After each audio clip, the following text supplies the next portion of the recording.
Okay, सो आप लोग ध्यान दीजिएगा, इनकम स्टेटमेंट बनाने इसमें नोट नंबर करेंट ईयर और प्रीवियस ईयर जैसे बैलेंस शीट में होता है वैसे लिखते हैं। यहाँ लिखेंगे revenue from operation. What does it mean? तो जो गुड्स हम सेल करके पैसा मिलता है उसको कहते हैं कंपनीज अकाउंट में revenue from operation. So revenue from operation will include revenue income from sale of goods, income from sale of services, and less revenue from operation return, यानी सेल्स रिटर्न जो होगा उसको माइनस कर देंगे। सब minus करने पे जो नेट रेवेन्यू आता है उसी को हम लोग यहाँ रेवेन्यू फ्रॉम ऑपरेशन कहेंगे। दूसरे नंबर पे हम लोग लिखेंगे add other income. Other income में देखो बहुत सारी चीजें आती हैं, जैसे कि हम कहीं दूसरी जगह पैसा इन्वेस्ट किए, वहां से इनकम मिला, रेंट हमको मिला अपने बिजनेस का, मतलब सेल के अलावा जितने भी अदर काइंड्स के इनकम होंगे वो सब अदर इनकम में आएंगे। ठीक है, होता है ना, पीएल अकाउंट बनाते हो तो पहले सेल इधर लिखते हो तो ग्रॉस प्रॉफिट आता है ना।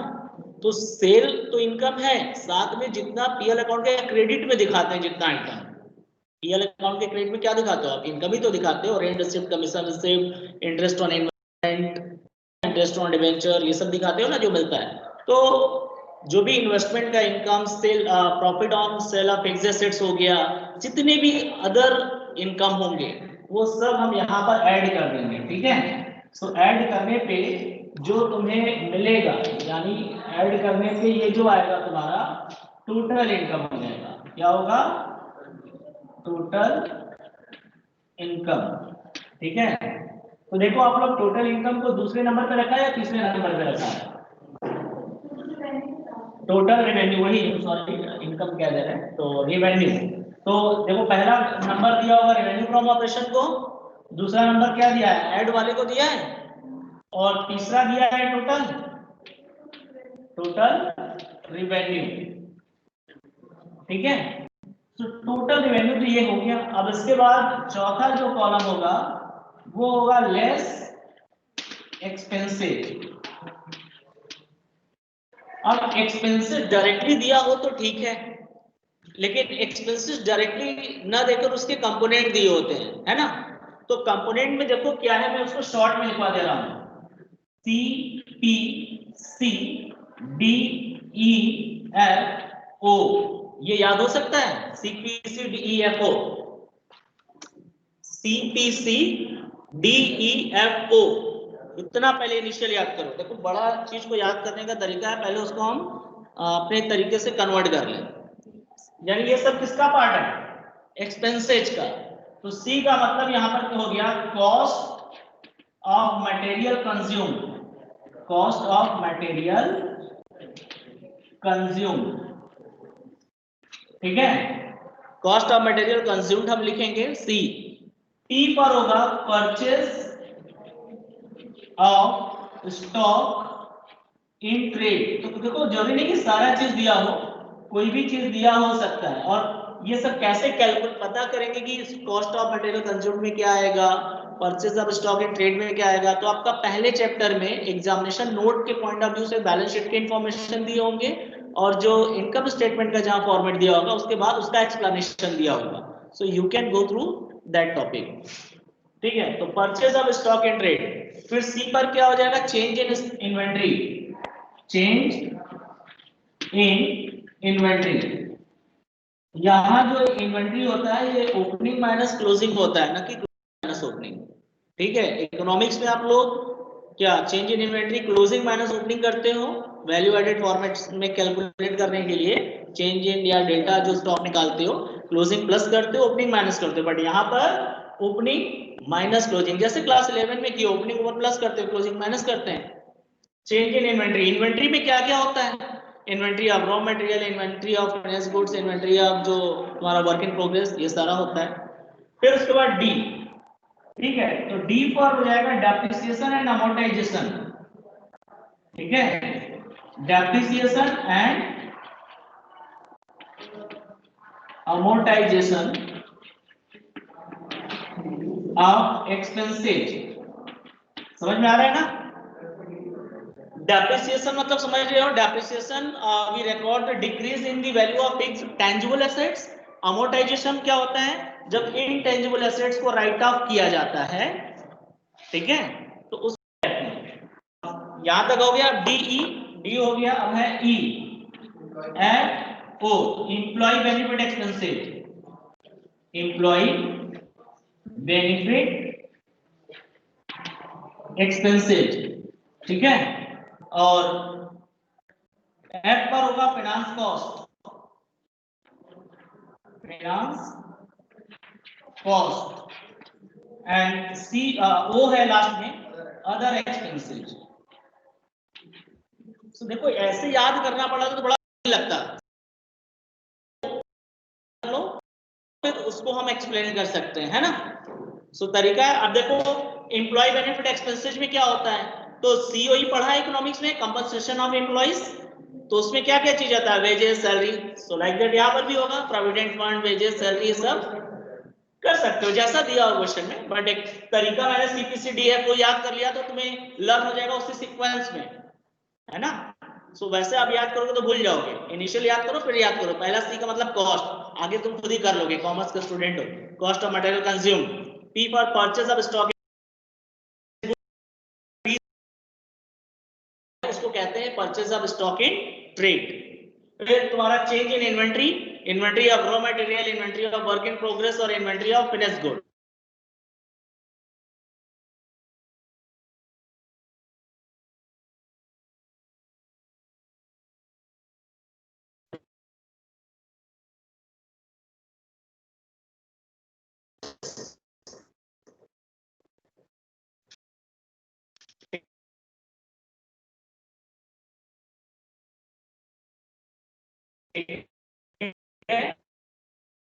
एम्प्लॉय डेप्रिसिएशन,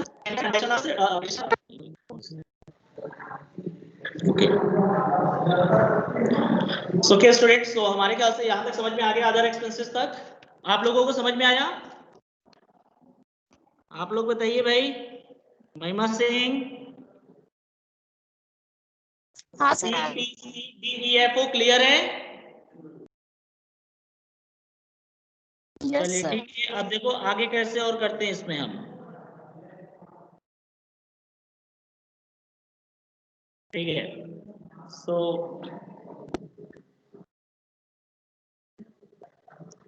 अदर एक्सपेंसेस तक जब हम लिख लिए हैं तो ये सारी चीजें हम यहीं पे टोटल कर देते हैं।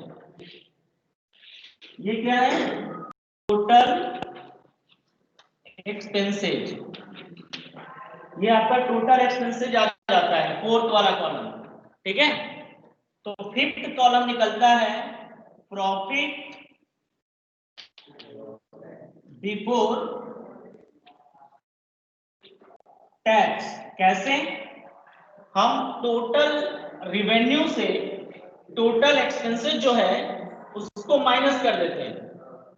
क्या करेंगे, टोटल रिवेन्यू से, यानी थर्ड कॉलम में से, थर्ड में से फोर्थ को क्या करेंगे हम, माइनस करेंगे। तो माइनस करने पे पांचवा कॉलम आएगा जिसे कहेंगे प्रॉफिट बिफोर टैक्स, क्योंकि ये जो प्रॉफिट आ रहा है टैक्स घटाने से पहले आ रहा है, ठीक है। तो प्रॉफिट बिफोर टैक्स कितना आया वो लिख लेंगे। अब उसके बाद लेस करेंगे tax paid, income tax paid, so इसको घटा देंगे तो जो आएगा हमारा वो आ जाएगा profit after tax, profit after tax. हमारे ख्याल से समझ में आ गया होगा, फॉर्मेट सभी को क्लियर हो गया?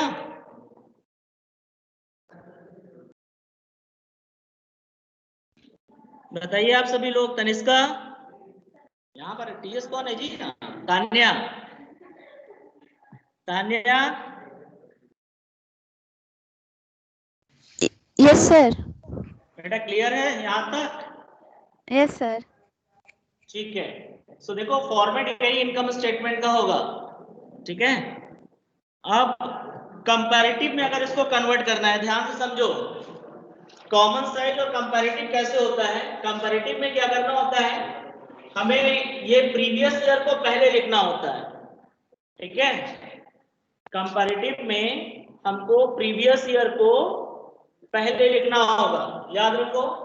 आप ये तो फॉर्मेट बताया था कि रियल फॉर्मेट में करंट ईयर पहले होता है, प्रीवियस ईयर बाद में। लेकिन जब हम कंपैरेटिव स्टेटमेंट बनाएंगे, जैसे कि कल पढ़ाया था हमने बैलेंस शीट का, तो पहले प्रीवियस ईयर लिखते हैं फिर करंट ईयर। सो फॉर्मेट तो यही रहेगा डिटेलिंग, सिर्फ डेटा चेंज हो जाएगा, पिछले साल का पहले हो जाएगा और इस साल का बाद में। तो ये पहले हो जाएगा और ये बाद में हो जाएगा, ठीक है। अब इसके बाद हम लोग एब्सोल्यूट चेंज निकालते हैं, मालूम है इंक्रीज या डिक्रीज। आप फॉर्मेट कल का बनाए हो सभी लोग, फिर परसेंटेज इंक्रीज और डिक्रीज। तो कैसे करते हैं, ये कॉलम प्रीवियस ईयर वाला क्या होता है, प्रीवियस ईयर को हम ए से लिखते हैं, प्रीवियस ईयर को, करेंट ईयर को बी से लिखते हैं, और ये जो सी आता है कैसे आता है, बी माइनस ए आता है, और ये डी कैसे आता है, सी अपॉन ए इंटू 100। ये कल का आप लोग पढ़े, तो इसमें कुछ बताना नहीं है। अब रेवेन्यू जैसे प्रीवियस ईयर वाले कॉलम में लिखे, जब ये इधर चला जाएगा तो ये हो जाएगा, ठीक है। समझ में आ रहा है बेटा, बोलो कोई कंफ्यूजन। सर आपकी वॉइस क्लियर नहीं आ रही है, क्रैक हो आ रही है। क्या करें, आज वॉइस के लिए बहुत दिक्कत। अभी आ रही है, अभी आ रही है कि नहीं? सर आ रही है, क्लियर नहीं आ रही है। चलो ठीक है, नेटवर्क इशू है आज, क्या कर सकते हैं उसके लिए। बस फॉर्मेट समझ में आ रहा है ना कैसे हुआ।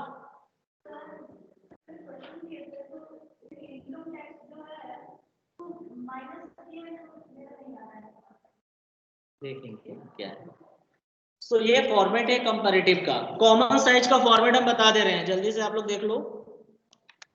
कॉमन साइज में हम इनकम स्टेटमेंट का फॉर्मेट हमारे सामने है, तो हम इनकम स्टेटमेंट को ही पहले सिखा दे रहे हैं और कॉमन साइज में, और फिर बैलेंस शीट का बताते हैं, ठीक है। तो आप लोग ध्यान रखेंगे कैसे हो रहा है।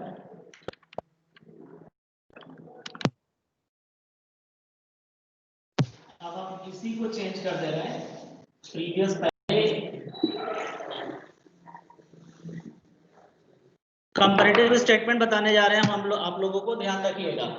ये comparative, sorry common size statement, common size statement income का। तो देखिए आप लोग कैसे होगा।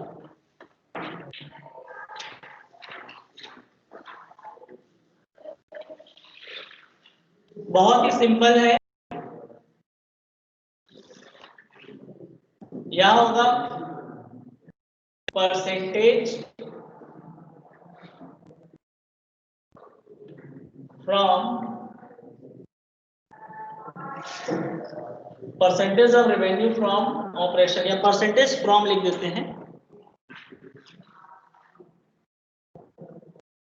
देखो उसमें क्या लिखा है कॉमन में, बेस लेना है रेवेन्यू को, तो उसमें पहला हेडिंग क्या, परसेंटेज ऑफ है या परसेंटेज क्या लिखा होगा, ना बैलेंस शीट नहीं, रेवेन्यू वाला पढ़ो। परसेंटेज तो बैलेंस शीट का है, उसके बाद होगा, बैलेंस शीट के बाद, बैलेंस शीट के बाद होगा कॉमन साइज। लेकर आओ इधर, बुक लेकर आओ। अरे तुम लोग क्या, आप लोग भी देखो भाई बुक में,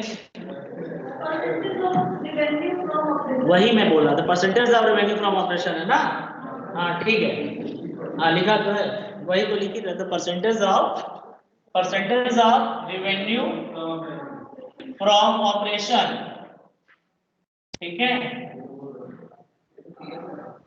percentage of revenue from operation, ध्यान रखो।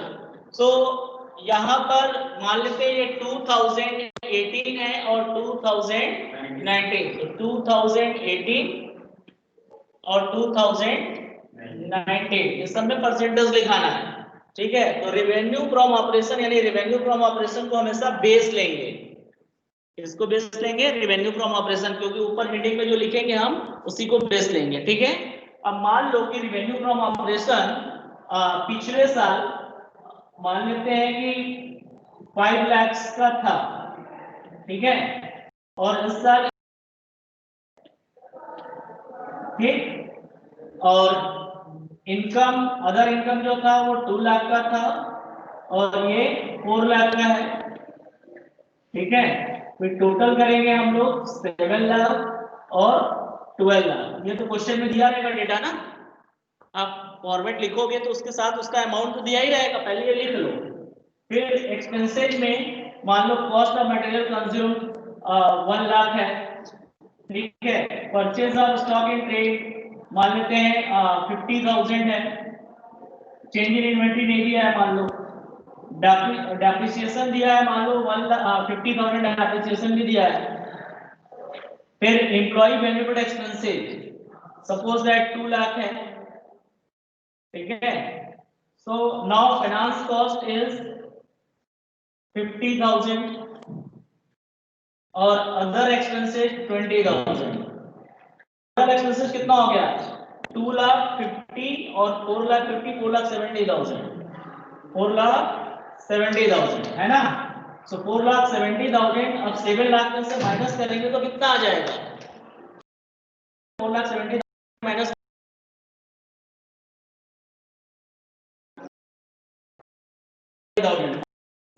है 30,000, टैक्स 30,000 है, तो प्रॉफिट जो आफ्टर टैक्स आएगा वो 2 लाख हो गया, ठीक है। ठीक इसी तरह इसका भी करना है। मान लेते हैं ये तुम्हारा 1,50,000 है, ये 50,000 है, ये 1 लाख है, ये 1 लाख है, ये 80,000 है, ठीक है, और ये 50,000 है। तो टोटल करो कितना 2, 3, 4 लाख एंड 5,30,000, ठीक है 530। सो 12 लाख माइनस 5,30,000 तो कितना आ जाएगा 6,70,000, ठीक है। Now profit suppose that tax is 70,000, तो प्रॉफिट आफ्टर टैक्स 6 लाख। सो ये तो आपको it will be given in your question, so just you have to copy from there, but you have to write the previous year first and second year last. So you all are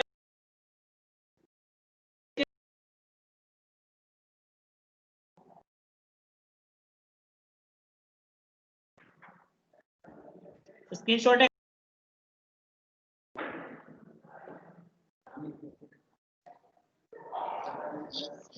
taken Tanya, Mahima, Shivani. Yes, sir. Okay.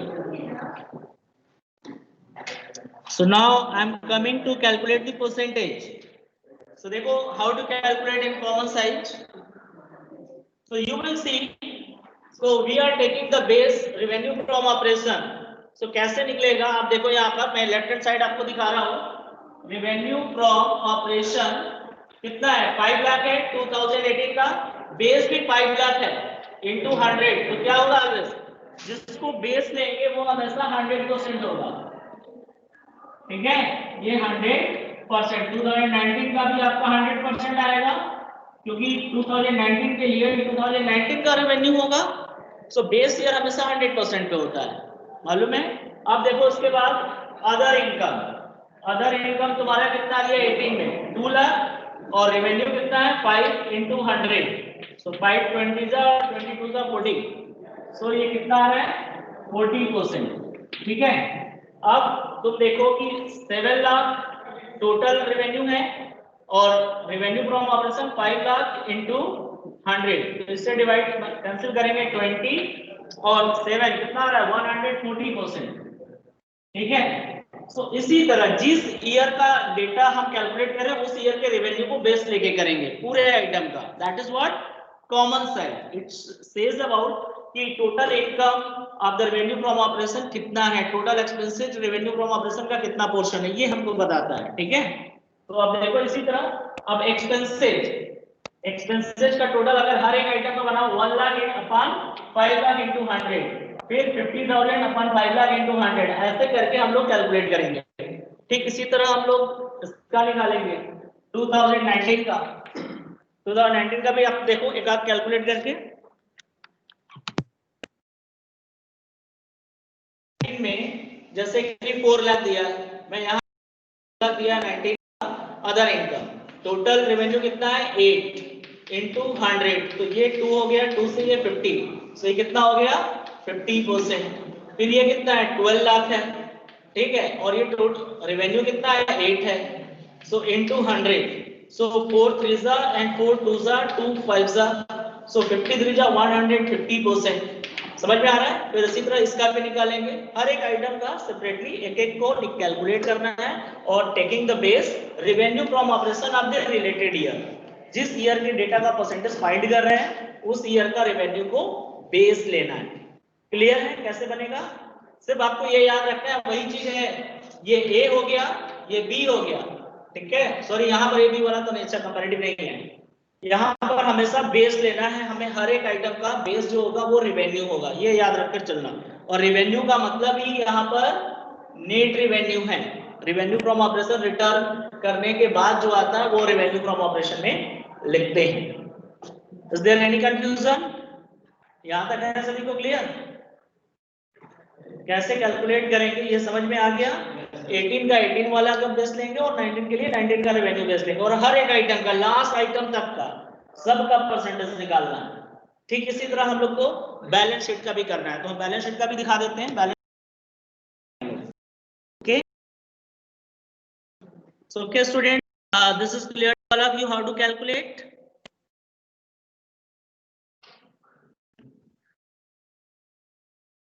Namrata, is it clear to you ki how to calculate?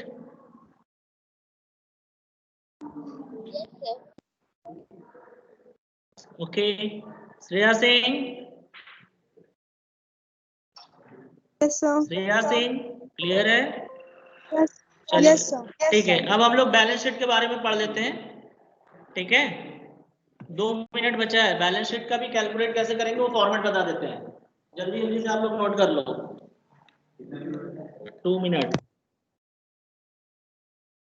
कैसा ही रहेगा, सिर्फ balance sheet का format change होगा, बाकी है वो पहले 2 minute लगाए हैं, उससे क्या मतलब है, तुमको तो परसेंटेज कैलकुलेट करना है ना।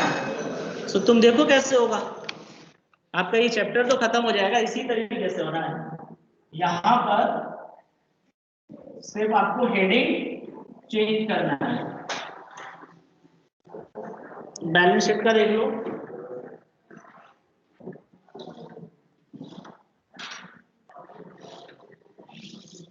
ठीक है, यहाँ पर होगा percentage of balance sheet total, क्या लिखना है, percentage of balance sheet total, यानी यहाँ पर हम लोग जो परसेंटेज निकालेंगे वो बैलेंस शीट के टोटल को बेस लेके निकालेंगे ना। तो देखो यहाँ पे जैसे पहले क्या स्टार्ट करते हैं, इक्विटी एंड लायबिलिटी, पूरा नहीं लिख रहे हैं, फटाफट देख लो, इक्विटी एंड लायबिलिटी, इसमें क्या लिखते हैं हम लोग, शेयर होल्डर्स फंड, ठीक है, इसमें क्या आता है, शेयर कैपिटल, मान लो शेयर कैपिटल हो गया, रिजर्व एंड सरप्लस हो गया, ठीक है, फिर उसके बाद तुम्हारा आ गया non current liability, non current liability आता है ना, उसमें तुम्हारा हो जाएगा लॉन्ग टर्म बोरोइंग, फिर तुम्हारा हो जाएगा लॉन्ग टर्म प्रोविजन, फिर तीसरा आ जाएगा करेंट लायबिलिटी, करेंट लायबिलिटी में तुम्हारा आ जाएगा शॉर्ट टर्म बोरोइंग, ठीक है, फिर ट्रेड पेबल्स ये आ जाएगा, फिर उसके बाद other current liability and D में आ जाएगा तुम्हारा शॉर्ट टर्म प्रोविजन, ये 4 आइटम आता है, कर देते हैं, ठीक है, तो टोटल कर देंगे यहाँ पर, इसी के नीचे से एसेट स्टार्ट हो जाता है। तो मान लो बैलेंस शीट का टोटल फॉर एग्जांपल हमने लिया 50 लाख इधर है और इसका 40 लाख है, फॉर एग्जांपल टोटल सारे आइटम्स का, और ये दिया हुआ है तुम्हारा 2 लाख, ये 1 लाख है, ये 5 लाख है, ये 2 लाख है, ठीक है, ये 3 है, इसी तरीके से पूरा नहीं, बस हम इतने आइटम का दिखाना चाहते हैं कि कैसे, लाख में लिखा हुआ है रुपीस, परसेंटेज निकालना है हमें। तो परसेंटेज के लिए मैंने बताया कि कैसे कैलकुलेट करोगे, बैलेंस शीट के टोटल को बेस लेंगे, हम इधर कहाँ लिख दिए नोट नंबर में, चलो उससे कोई मतलब नहीं है, ठीक है। सो अब देखो यहाँ पर शेयर कैपिटल 5 लाख का है, उसका बैलेंस शीट का टोटल कितना है, 50 लाख है, 5 लाख और 50 लाख, इंटू 100, तो ये कितना हो जाएगा 10%।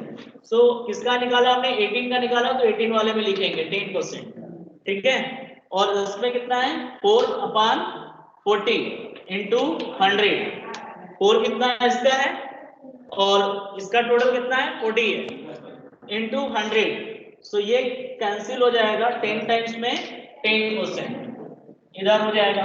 तो समझ में आ गया कैसे होना है, हर एक आइटम का इवन टोटल का भी परसेंटेज निकालना है। तो हमेशा बेस को टोटल आप बैलेंस शीट लेंगे, वहां पे लिखा हुआ है, और हर एक आइटम परसेंटेज फाइंड करना उसी तरह। तो आप लोग को समझ में आया कैसे निकलेगा?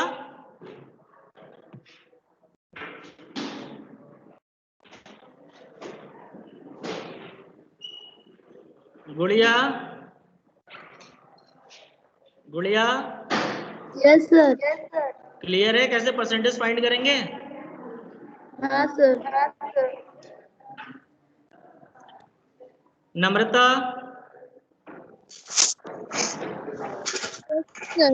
क्लियर है कैसे? तो देखो जैसे कॉमन साइज बैलेंस शीट बताया, उसमें रेवेन्यू फ्रॉम ऑपरेशन को बेस लेंगे और उसमें बैलेंस शीट टोटल को बेस लेंगे, ठीक है। अब आप लोग फॉर्मेट भी आज मैंने बता दिया रेवेन्यू फ्रॉम ऑपरेशन का कैसे बनेगा, आप उसे अच्छे से लर्न कर लो।